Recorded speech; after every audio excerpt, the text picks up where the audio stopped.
안녕하세요. 잡시광입니다. 최근 러시아가 우크라이나 국경 인근에 최대 15만 명의 군인을 배치하고 벨라루스와 합동 군사훈련을 진행하자 러시아의 우크라이나 침공 가능성이 높아지면서 전 세계의 시선이 우크라이나 접경지대에 쏠렸습니다.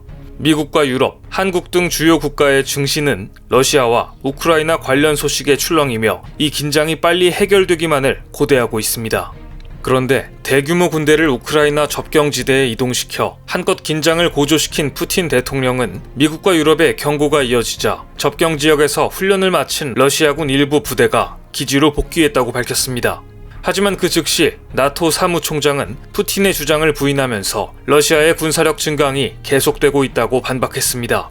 미국 CNN 역시 러시아는 실제로는 병력을 증가시키고 있다고 보도했고, 앤소니 블링컨 미 국무장관도 ABC 방송과 인터뷰에서 불행하게도 러시아가 밝힌 것과 실제 행동 사이에 차이가 있다. 우리는 의미 있는 철수가 이뤄지지 않았음을 안다고 강조했습니다. 실제 우크라이나 정보기관 보고서에 따르면 접경지에 배치된 러시아군은 최근 며칠 14만 8천 명으로 늘어났고 87개의 대대가 우크라이나 주변에서 상시 대기 중인 것으로 알려졌습니다. 이처럼 미국과 유럽이 러시아군의 철군을 믿지 않자 러시아 국영통신사는 러시아군 일부가 훈련을 마치고 병력을 철수하는 모습까지 공개했습니다. 공개한 영상에는 러시아가 크림반도에서 훈련을 마친 후 원주둔지로 복귀하고 있는 모습이 담겨 있습니다.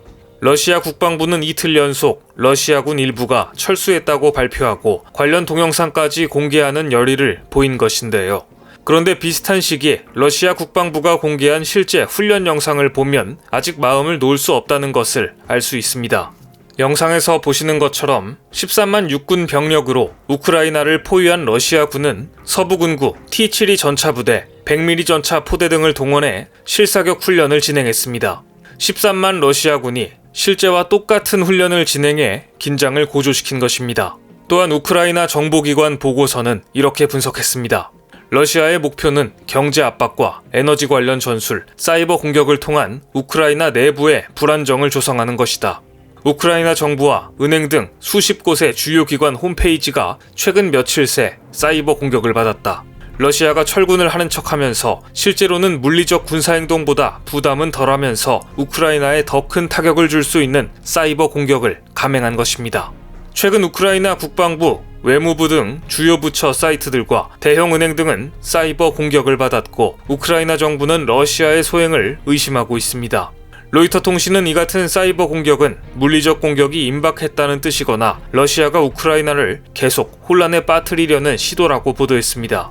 이처럼 미국과 러시아의 힘겨루기가 팽팽한 가운데 눈치 없이 끼어들었다가 망신만 당한 나라가 있습니다. 바로 일본입니다. 니혼게이자이 신문은 일본 정부가 기시다 후미오 총리 주재로 국가안전보장회의를 소집해 러시아의 우크라이나 침공 시 제재안에 대한 검토 상황을 공유했다고 보도했습니다. 제재안으로는 러시아에 대한 첨단 기술 제품 수출 규제와 푸틴 러시아 대통령과 연결되는 개인과 기업을 대상으로 한 자산 동결 등이 검토되는 것으로 알려졌습니다. 또 일본 여행 제한도 유력한 선택지로 거론되는 것으로 전해졌습니다. 일본 정부는 그동안 쿠릴 4개 섬 영유권 문제를 둘러싸고 러시아와 협상에 악영향이 미칠 것을 우려해 제재라는 표현을 피하며 단지 강한 행동을 취할 것이라고만 밝혀왔습니다. 그러나 미국이 대러시아 제재에 일본이 동참하길 강력히 원하자 미국의 눈치를 볼 수밖에 없는 일본은 러시아에 대한 제재에 동참하겠다는 뜻을 공식적으로 밝혔습니다. 공식 발표가 나오자 즉각 러시아가 행동을 시작했습니다. 러시아는 그동안 겉으로는 자신들은 우크라이나를 침공할 의사가 없다고 밝혀왔습니다. 하지만 일본이 자신들에 대한 제재를 하겠다고 나서자 일본에 대해서 우크라이나와 똑같이 강경 대응을 시작했습니다.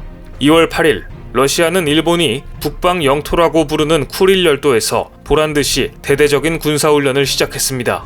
쿠릴 열도는 러시아 캄차카 반도와 일본의 홋카이도 사이 태평양에 걸쳐 위치한 55개 화산섬 열도로 러시아 사할린주에 속해 있습니다. 2차 세계대전 후 홋카이도 북단 4개 섬의 영유권을 놓고 미국과 구소련 간의 분쟁이 이어져 왔고 그간 일본은 북방 도서 반환을 위해 러시아의 이 지역의 공동 개발을 모색해왔습니다. 그런데 일본이 러시아에 제재를 가하겠다고 발표하자 러시아는 즉시 쿠나시르 섬 남동부에 사격 연습을 위한 항해 경보를 발령했습니다. 또 이 사격 훈련 외에 남방 쿠릴, 즉 일본이 북방 영토라 부르는 지역 일대의 많은 섬들과 일본의 배타적 경제 수역이 포함되는 지역에서까지 특정 미사일 시험도 예고했습니다. 긴장한 일본은 해상자위대 호위함과 초계기를 동원해 파악에 나섰고 조사 결과 러시아가 구축함, 프리기함, 미사일 관측 지원함, 잠수함 등 해군 함정 24척을 동원해 대대적인 군사훈련을 실제 진행했다고 보도했습니다.